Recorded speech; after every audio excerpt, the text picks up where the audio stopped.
மகிமை உண்டாவதாக. இந்த நாளில் கூட இனிய விடியலில் உங்கள் எல்லாரையும் சந்திப்பதில் கர்த்தருக்குள்ளே ரொம்ப சந்தோஷப்படுறோம். இதனால் நம்முடைய ஒரு வேதத்தை எடுத்து தியானிக்கலாம். என்னாகமத்தின் புஸ்தகம் 6வது அதிகாரம் 2வது 3வது வசனங்கள் நான் வாசிக்கிறேன். நீ இஸ்ரவேல் புத்திரரோடு சொல்ல வேண்டியது என்னவென்றால், புருஷனாகிலும் ஸ்திரீயாகிலும் கர்த்தருக்கென்று விரதம் பண்ணி கொண்டவர்களாய் இருக்கும்படி நசரேய விரதமாகிய ஒரு விசேஷித்த பொருத்தனை பண்ணினால் அப்படிப்பட்டவர்கள் திராட்சரசத்தையும் மதுபானத்தையும் விலக்க கடவன். அல்லேலூயா. இந்த நாளில் நம்ம எல்லாருக்கும் தெரியும், நசரேய விரதம் அப்படிங்கிற ஒரு காரியம் பழைய ஏற்பாட்டில் இருந்துச்சு. அந்த விரதம் யாரெல்லாம் இருப்பாங்க அப்படின்னு பார்த்தா, அந்த நாட்களில் ஆண்கள் இருந்தாங்க. இந்த நாளில் இந்த நசரேய விரதம் அப்படின்னா என்ன அர்த்தம்னா, மதுபானமும் திராட்சரசமும் குடிக்காதவர்கள் நசரேயர்கள். இந்த நசரேயரை பற்றி இந்த நாளில் கொஞ்சம் தியானிக்கலாம். நசரேயன் என்றால் பழைய ஏற்பாட்டில் ஒரு நசரேயன், புதிய ஏற்பாட்டில் ஒரு நசரேயன், 2 பேரை பற்றி நம்ம தியானிக்கலாம். பழைய ஏற்பாட்டில் நசரேயன் என்பது உங்களுக்கு தெரியும், சிம்சோன் என்பவன் ஒரு நசரேய விரதம் உடையவர். புதிய ஏற்பாட்டில் யார் அப்படின்னு பார்த்தா, புதிய ஏற்பாட்டில் யோவான் ஸ்நானகன் நசரேய விரதம் உடையவராய் காணப்பட்டார். எப்படின்ற வேதம் சொல்லுது, அவர்கள் 2 பேரும் பிறப்பதற்கு முன்பதாகவே தேவனால் ஒரு கட்டளைப்பட்டாங்க, இவர்கள் திராட்சரசமும் மதுபானமும் குடிக்கக்கூடாது. இந்த 2 பேருமே இந்த நசரேயர்கள் உலகத்திற்கு வருவதற்கு முன்பதாக ஒரு பெரிய போராட்டம் இருந்துச்சு. என்ன போராட்டம் அப்படின்னா, வேதம் சொல்லுது, அவங்க 2 பேருடைய தாயுடைய கற்பமும் அடைக்கப்பட்டிருந்தது. அல்லேலூயா.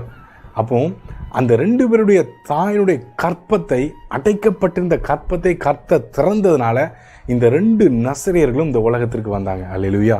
இந்த நாளில் நீங்களும் நானும் யார்? ஒரு காலத்தில் அந்தகாரத்துக்குள்ளே அடைக்கப்பட்டிருந்தோம். ஆமேன். அப்போ அந்த அந்தகாரத்தில் அடைக்கப்பட்டிருந்த உங்களையும் என்னையும் ஆண்டவர் தம்முடைய வெளிச்சத்திற்கு நேராய் நம்மை கொண்டு வந்து சேர்த்தார். வெளிச்சத்தின் பிள்ளைகளை மாற்றி வைத்திருக்கிறார். அல்லேலூயா. அப்போ வேதத்தில் பார்த்தபடி நம்ம சிம்சோனும் யோவான் ஸ்நானகன் மாத்திரம் நசரேயர்கள் அல்ல, ஆணாக இருந்தாலும் பெண்ணாக இருந்தாலும் கிறிஸ்துவுக்குள் என்றைக்கு நீங்களும் நானும் மறுபடியும் பிறந்தோமோ, நம்முடைய மரண பரியந்தம் நீங்களும் நானும் தேவனுடைய நசரேயர்களாய் கர்த்தர் நம்மை அழைத்திருக்கிறார். அல்லேலூயா. கர்த்தர் நல்லவர். இந்த 2 பேருக்கும் ஒரு சில காரியங்கள் அப்படியே ஒத்துப்போகுது. நல்லா பார்த்தீங்கன்னா 2 பேரையுமே ஆண்டவர் வந்து தெரிந்து கொண்டார், நசரேயராக்கினார். அவருடைய ஊழியத்தை பற்றி வேதம் சொல்லுது. சிம்சோனுடைய அழைப்பு, அவருடைய ஊழியத்தை பார்த்தீங்கன்னா நியாயாதிபதிகளின் புஸ்தகம் 13வது அதிகாரம் 5வது வசனம் இப்படியா சொல்லியது கடைசியில், அவன் இஸ்ரவேலை பெலிஸ்தரின் கைக்கு நீங்களாக்கி ரட்சிக்க தொடங்குவான் என்றார். அல்லேலூயா. அப்போ யோவான் ஸ்நானகனுடைய ஊழியத்தை பற்றி வேதம் இப்படியா சொல்லுகிறது. யோவான் ஸ்நானகனை பற்றி லூக்கா சுவிசேஷ புஸ்தகம் 1வது அதிகாரம் 16வது வசனம், அவன் இஸ்ரவேல் சந்ததியாரில் அநேகரை அவர்கள் தேவனாகிய கர்த்தரிடத்திற்கு திருப்புவான்.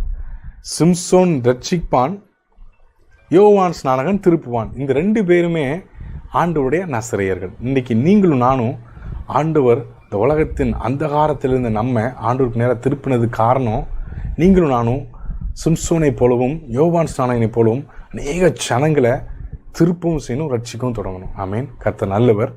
இந்த 2 பேருடைய வாழ்க்கையில் சிம்சோன் என்ற பெயர், அந்த பெயருக்கு என்ன அர்த்தம் தெரியுமா?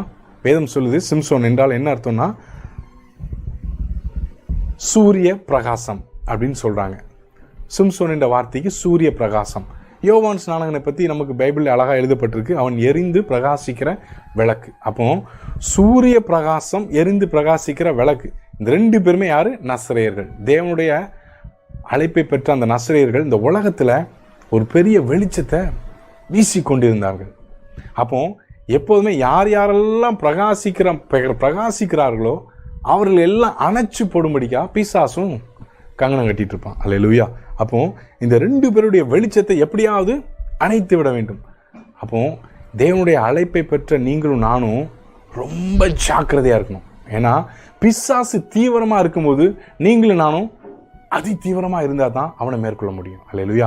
பிசாசு தீவிரமாக இருந்தால் நம்ம சாதாரணமாக இருந்தால் வேலைக்கு ஆகாது. அல்லேலூயா.